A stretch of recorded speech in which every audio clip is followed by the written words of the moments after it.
आई जगदंबा माऊली ही हाकेला धावणारी आणि नवसाला पावणारी अशी मानली जाते।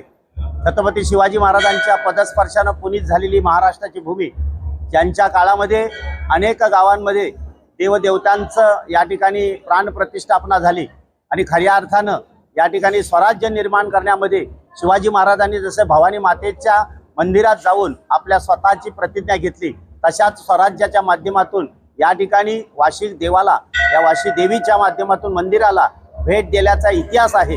या देवीचं मंदिर हे पूर्वाभिमुख असलेलं आणि तिच्या समोर 11 एकराचा अशा प्रकारचा तळ असलेलं ऐतिहासिक दृष्टिकोनातून या भूमीला एक वेगळ्या प्रकारचं स्थान लाभलेलं आहे। आणि त्याचबरोबर विविध माध्यमातून ज्यांनी नवस केले त्या नवस फेडण्याच्या दृष्टिकोनातून वर्षभरातून जे नवस असतील ते आज या ठिकाणी आपल्या फेडण्यासाठी, मग ते तुला असेल, किंबहुना गळी लागण्याचा कार्यक्रम असेल, किंबहुना काही मंडळी या ठिकाणी आपला नवस फेडण्यासाठी या ठिकाणी आईच्या नावाने कोंबडे उडवण्याचा देखील या ठिकाणी कार्यक्रम चालायचा।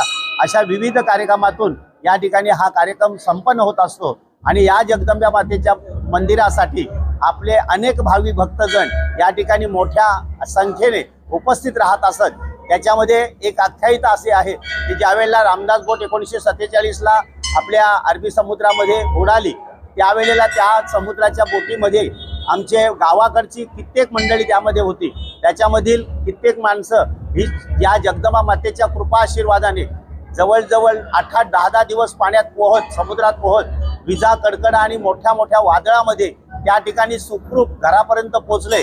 त्याच्यातील मंगलदास पाटील काका हे त्यावेळेला त्यांनी आपला इतिहास उज्ज्वल सांगितला। त्यावेळेला अंगावरती शहारे येतात।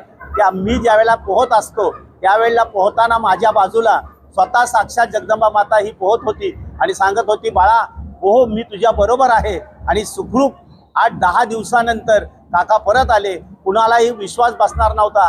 अशा स्थितीमध्ये काका परत आल्यानंतर सगळ्यांना आनंद झाला आणि त्यावेळेला मंगलदास काका म्हणजे आमच्या जगदंबेचे एक मोठे भक्त म्हणून आम्ही सगळे लोक त्यांना एक मोठ्या प्रकारचा या ठिकाणी स्थान प्राप्त करून दिलं।